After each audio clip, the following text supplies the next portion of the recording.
Olá, pessoal, seguindo em frente, nesta aula veremos características do testemunho na literalidade da lei, dúvida quanto à identidade da testemunha, rol taxativo das pessoas que não prestam compromisso, pessoas proibidas de depor e as condições para que prestem seu testemunho. Testemunhas que nada sabem, procedimentos diante do falso testemunho no procedimento comum e no júri. A jurisprudência facilita a nossa compreensão. Artigo 204. O depoimento será prestado oralmente, não sendo permitido à testemunha trazê-lo por escrito. Característica da oralidade do testemunho, devendo-se lembrar das exceções. Algumas destas características estão previstas na literalidade da lei. Não é nenhuma invenção do doutrinador. Mesmo que essa característica ela seja coerente com o ato de se testemunhar, também é possível afirmar que o testemunho deve ser oral por conta de disposição expressa da lei. Parágrafo único. Não será vedada a testemunha, entretanto, breve consulta a apontamentos. Isso vem muito cobrado em concurso, essa literalidade do parágrafo único. Então, a testemunha quer consultar um endereço, um número, uma data, uma hora, isso é consulta a apontamentos. Na prática, é comum o advogado ele já perguntar ao acusado, às testemunhas, se tem alguma coisa escrita ali e advertir que o depoimento deve ser oral, que não deve se ficar lendo o depoimento. E no caso, havendo algum apontamento, o advogado mesmo já adianta e já informa até o juiz que a testemunha fará consulta a apontamentos para evitar constrangimento e evitando-se também uma abordagem abrupta do magistrado, eventualmente, que deixe a testemunha nervosa e ela, depois disso, não consiga mais prestar o seu testemunho como deveria. Então, a testemunha tem apontamento? Ó, o que que é isso aí? Não, é só um endereço, porque eu não vou lembrar esse endereço aqui. Tudo bem. Excelência, a testemunha tem um apontamento aqui que ela trouxe. Aí já sabe o que que é, já está ligado aqui ao parágrafo único 204. Tudo bem, evita-se surpresas. 205. Se ocorrer dúvida sobre a identidade da testemunha, o juiz procederá à verificação pelos meios ao seu alcance, podendo, entretanto, tomar-lhe o depoimento desde logo. A testemunha, como qualquer pessoa, está sujeita ao crime de falso testemunho do artigo 307 do Código Penal. Logicamente que na seara criminal é comum que a testemunha que compareça ali para depor também tenha algum envolvimento com o crime. Pode acontecer dela buscar também falsear a sua identidade, incorrendo no tipo penal da falsa identidade. Os concursos também cobram muito a literalidade desse dispositivo, colocando alternativas no sentido que o juiz suspenderá a audiência para apurar a identidade da pessoa. Nada disso, ele vai colher o depoimento e depois sim ele vai verificar a solução dessa dúvida sobre a identificação. 206. A testemunha não poderá eximir-se da obrigação de depor. Poderão, entretanto, recusar-se a fazê-lo o ascendente, descendente, o afim em linha reta, que são sogros, sogro e sogra, o cônjuge, ainda que desquitado, mas desquite não existe desde 77 com a lei do divórcio. Então você considera separado ou divorciado. O irmão, o pai, mãe ou filho adotivo do acusado. Olha aqui, pessoal. Essa cobrança é demasiadamente feita em concurso público. Mas tem um jeito de você lembrar isso aqui facilmente. Você vai lembrar dos sucessores lá no direito da representação, do ofendido, na ação penal, na queixa, que nós falamos várias vezes sobre o mnemônico CAD, cônjuge, ascendente, descendente e irmão. A diferença para o caso da testemunha, que pode se recusar a prestar o seu depoimento é você acrescentar o afim em linha reta, que são o sogro, sogro e sogra. Por quê? Porque o sogro e a sogra, eles são parentes por afinidade em linha reta. E o artigo 1595, parágrafo 2º do Código Civil, dispõe que esse parentesco ele não deixa de existir após a dissolução do casamento pelo divórcio, nem pela dissolução da união estável. Portanto, esse parentesco ele continua. Por isso que o sogro e a sogra podem se recusar a depor quando acusado ou acusada forem genro ou nora. Da mesma forma, você tem que compreender que na leitura de cônjuge você inclui ainda que separado ou divorciado. Tem doutrina escorreita que defende apenas a colocação aqui do separado, porque é o que melhor se adequa ao desquitado, que seria o seu equivalente da época, antes da lei do divórcio, que afastou o desquite e incluiu separação e divórcio.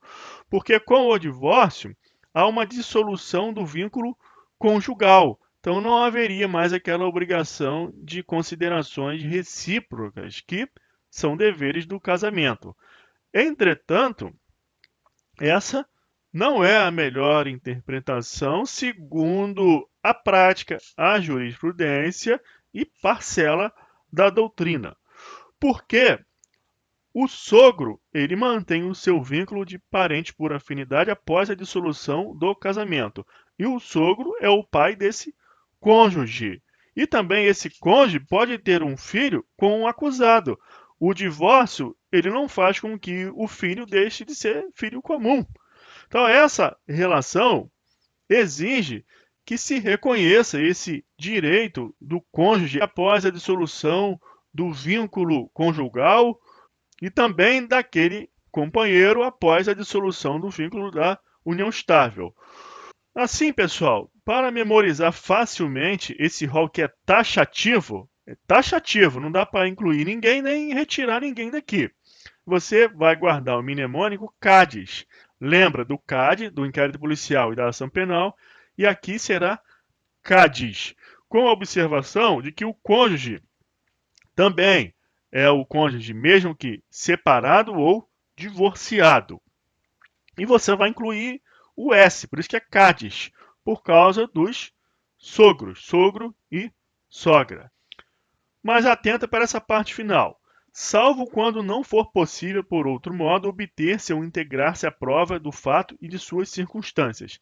Nesta hipótese, as pessoas desse rol taxativo prestarão declarações, porque mesmo assim não prestarão compromisso, não são testemunhas. Jurisprudência. O artigo 447, parágrafo 2º, inciso 1 do CPC, enumera que são impedidos o cônjuge, o companheiro, o ascendente, o descendente em qualquer grau e o colateral até o 3º grau de alguma das partes, por consanguinidade ou afinidade. Tratando-se de falso testemunho cometido em processo civil, deve ser aferida a qualidade de testemunho nos termos do CPC.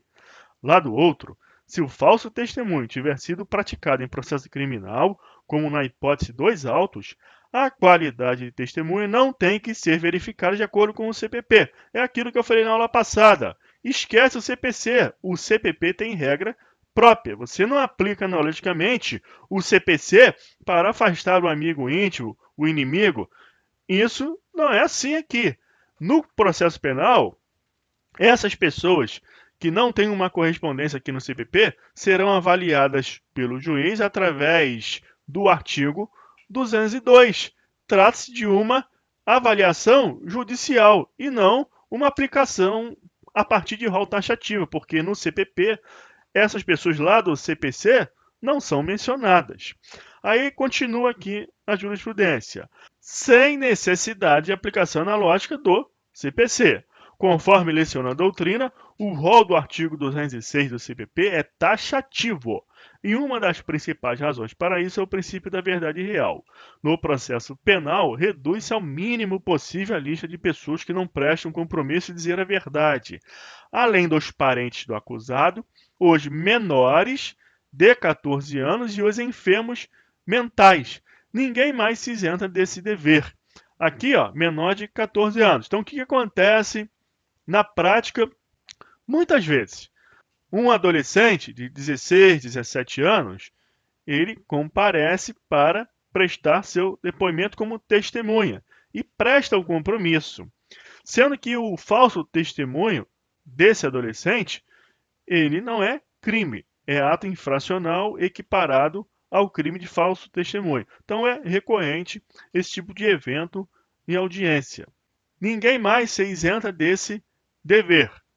Nesse contexto, conforme consignado nesse outro julgado citado, não se encaixa no rol das testemunhas descompromissadas, consoante artigo 206 e 208 do CPP, colateral em terceiro grau, ou seja, a regra do CPC não tem reinado aqui no processo penal.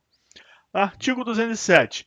São proibidas de depor as pessoas que, em razão de função, ministério, ofício ou profissão, devem guardar segredo, salvo se desobrigadas pela parte interessada quiserem dar o seu testemunho.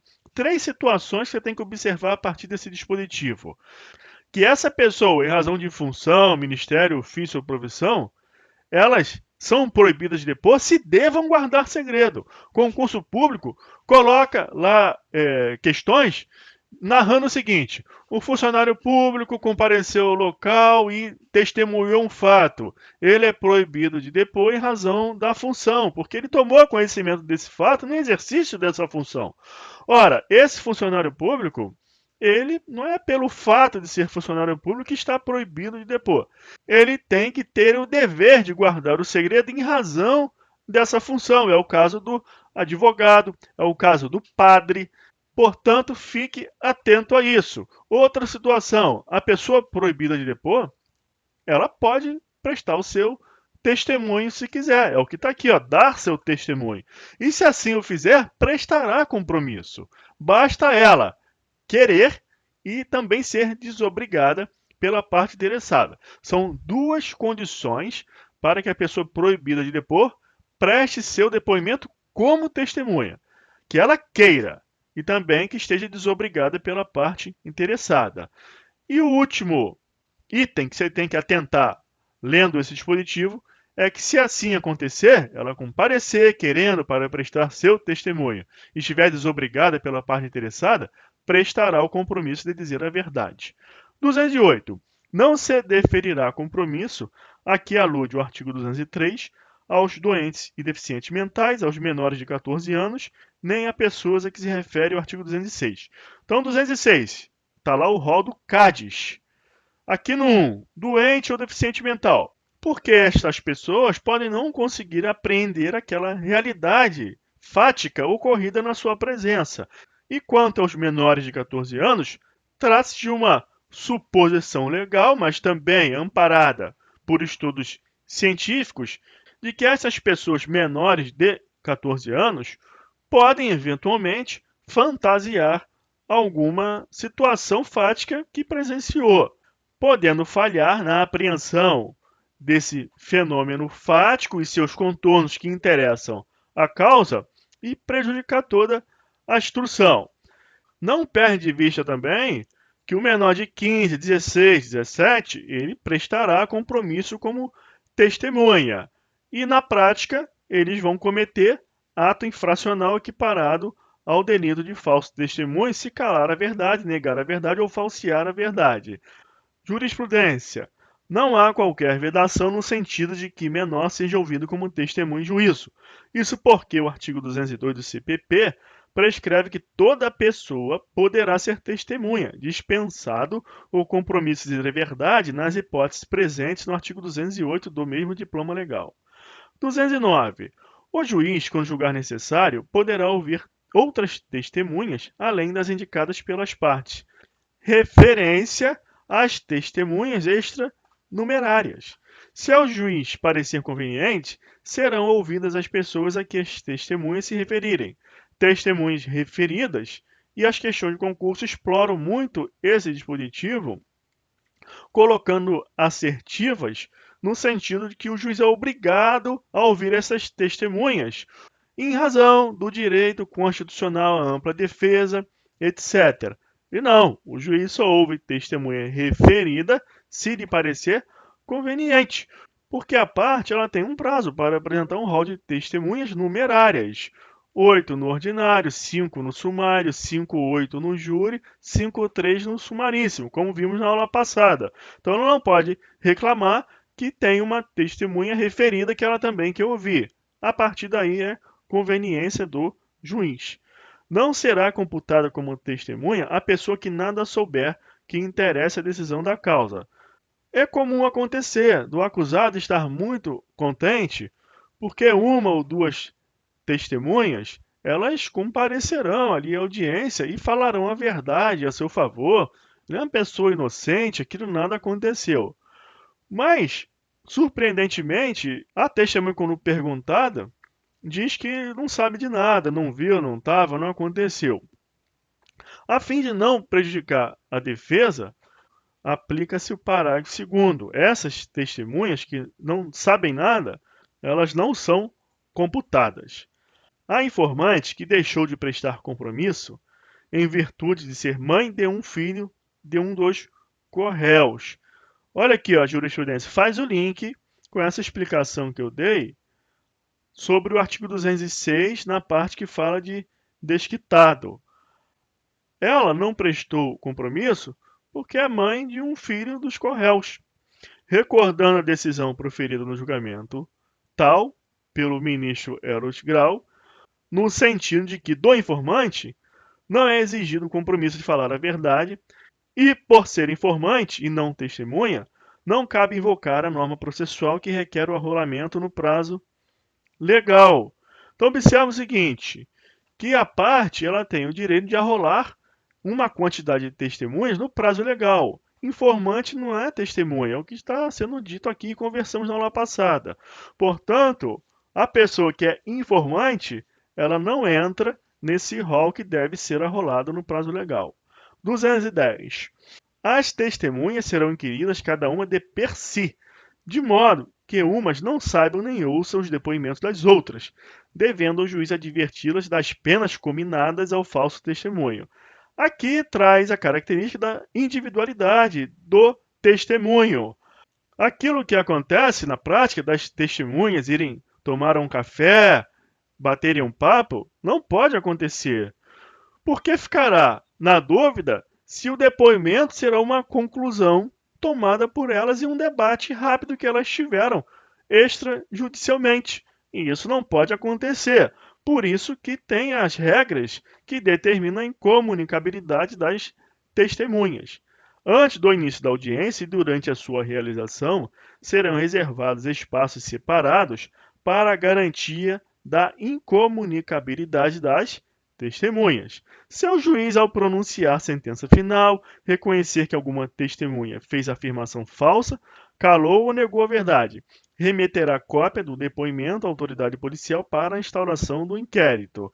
Então, no procedimento comum, o juiz faz a remessa dessas cópias, à luz do artigo 40 do próprio Código de Processo Penal. Se o juiz tomar ciência da prática de algum crime em autos de processo, em atos processuais, ele faz a remessa ao órgão da acusação. Mas se essa constatação for em plenário do júri, parágrafo único, tendo o depoimento sido prestado em plenário de julgamento, o juiz, no caso de proferir decisão na audiência, esses dispositivos aqui não existem mais.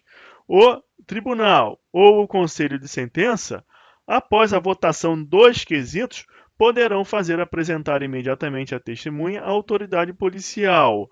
Imagina o seguinte, uma testemunha compareceu para prestar seu depoimento em plenário do júri, e ela diz que aquele acusado ele não cometeu aquele crime porque naquele momento ele estava em um outro local.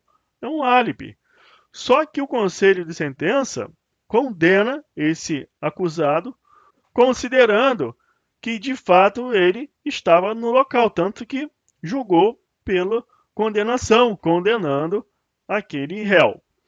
Esse depoimento da testemunha, ele vai de encontro à decisão dos jurados.